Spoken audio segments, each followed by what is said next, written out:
ನಮಸ್ಕಾರ. ಸ್ವಯಂ ಪಾಕ ಅಭಿಮಾನಿಗಳಿಗೆ ಸ್ವಾಗತ. ಈಗಾಗಲೇ ನಾನು ಮಸಾಲೆ ಭರಿತ ಹಾಗಲಕಾಯಿ ಪಲ್ಯನ ಹೇಗೆ ಮಾಡೋದು ಅಂತ ಹೇಳಿ ತೋರಿಸಿದ್ದೀನಿ. ಇವತ್ತು ನಾನು ಸುಲಭವಾಗಿ ಹೆಚ್ಚಿನ ಮಸಾಲೆ ಹಾಕ್ತೇನೆ, ಹಾಗಲಕಾಯಿ ಪಲ್ಯ ಹೇಗೆ ಮಾಡೋದು ಅಂತ ಹೇಳಿ ತೋರಿಸ್ಕೊಡ್ತಾ ಇದ್ದೀನಿ. ಬೇಕಾಗುವ ಪದಾರ್ಥಗಳು: ಹಾಗಲಕಾಯಿ 3, ಉಪ್ಪು ರುಚಿಗೆ ತಕ್ಕಷ್ಟು, ನಾನಿಲ್ಲಿ 1 ಟೀ ಸ್ಪೂನ್ ಇಟ್ಕೊಂಡಿದ್ದೀನಿ, ತೆಂಗಿನಕಾಯಿ ತುರಿ 2 ಟೇಬಲ್ ಸ್ಪೂನು, ವಾಟೆ ಹುಳಿ ಪುಡಿ ಹತ್ರ 3/4 ಟೀ ಸ್ಪೂನ್ ಅಷ್ಟು. ವಾಟೆ ಹುಳಿ ಇಲ್ಲ ಅಂದ್ರೆ ನೀವು ಲಿಂಬೆ ಹಣ್ಣನ್ನ ಹಾಕೋಬಹುದು. ವಾಟೆ ಹುಳಿ ಅನ್ನೋದು ಒಂದು ಕಾಯಿ, ಇದು ಸಾಮಾನ್ಯವಾಗಿ ಮಲೆನಾಡು ಕಡೆ ಎಲ್ಲ ಸಿಗುತ್ತೆ. ಈ ಕಾಯಿಯನ್ನ ತೆಳ್ಳಗೆ ಹೆಚ್ಚಿಬಿಟ್ಟು ಬಿಸಿಲಿನಲ್ಲಿ ಒಣಗಿಸಿ ಪುಡಿ ಮಾಡಿ ಇಟ್ಕೊಂಡಿರ್ತಾರೆ. ಬೇಕಾದಾಗ ಇದನ್ನ ಬಳಸ್ಕೋಬಹುದು. ಕಾಳು ಮೆಣಸಿನ ಪುಡಿ ಅಂದ್ರೆ ಪೆಪ್ಪರ್ ಪೌಡ್ರು 1 ಟೀ ಸ್ಪೂನು. ಹಾಗಲಕಾಯಿ ತೊಟ್ಟಿನ ಭಾಗ ಹಾಗೆ ಮುಂದ್ಗಡೆ ಭಾಗ ತೆಗೆದು ಉದ್ದದ್ದಾಗಿ ಕತ್ತರಿಸ್ಕೊಂಡು ಒಳಗಿನ ಬೀಜಗಳನ್ನ ಕೂಡ ತೆಕ್ಕೊಳ್ಳೋಣ. ಹೀಗೆ ಉದ್ದುದ್ದಕ್ಕೆ ಆದಷ್ಟು ತೆಳ್ಳಗೆ ಹೆಚ್ಕೊಳ್ಳೋಣ. ಮತ್ತೆ ಇದನ್ನ ಸಣ್ಣ ಸಣ್ಣ ಹೋಳುಗಳಾಗಿ, ಇಲ್ಲೂ ಕೂಡ ತೆಳ್ಳಗೆ ಹೆಚ್ಚಿಕೊಂಡ್ರೆ ನಿಮಗೆ ಹುರಿಲಿಕ್ಕೆ ಅನುಕೂಲ ಆಗುತ್ತೆ. ಬಾಣಲೆಗೆ ಎಣ್ಣೆ ಹಾಕಿ ಕಾಯ್ಲಿಕ್ಕಿಡಿ. ಎಣ್ಣೆ ಕಾದ್ಮೇಲೆ 1 ಟೀ ಸ್ಪೂನು ಸಾಸಿವೆ ಪಟ ಆದ್ಮೇಲೆ 1 ಟೀ ಸ್ಪೂನ್ ಕಡಲೆಬೇಳೆ ಹಾಗೆ 1 ಟೀ ಸ್ಪೂನು ಉದ್ದಿನಬೇಳೆ ಹಾಕಿ 2 ಹೊಂಬಣ್ಣಕ್ಕೆ ಬರಲಿ.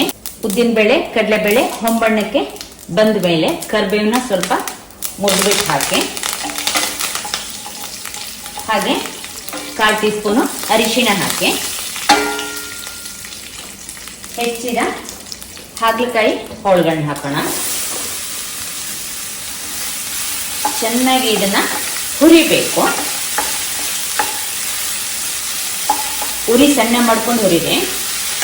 ನಾನೀಗ ಒಂದು 8-10 ನಿಮಿಷ ಹುರಿದಿದ್ದೀನಿ. ಇದಕ್ಕೀಗ ಉಪ್ಪು ಹಾಕಿ ಮತ್ತೆ ಚೆನ್ನಾಗಿ ಹುರಿತೀನಿ. ಈಗ ನಾನು ಹಾಗಲಕಾಯಿನ ಚೆನ್ನಾಗಿ ಕೆಂಪು ಬಣ್ಣ ಬರೋವರೆಗೆ ಹುರಿದಿದ್ದೀನಿ. ಈಗ ಇದಕ್ಕೆ ಕಾಳು ಮೆಣಸಿನ ಪುಡಿ ಹಾಕೊಳ್ಳೋಣ. ಇದನ್ನ ಒಂದ್ಸಲ ಚೆನ್ನಾಗಿ ಕಲ್ತ್ಕೊಳ್ಳೋ ಹಾಗೆ ಹುರಿದ್ರೆ ಸಾಕು. ಸ್ಟವ್ ಆಫ್ ಮಾಡೋಣ.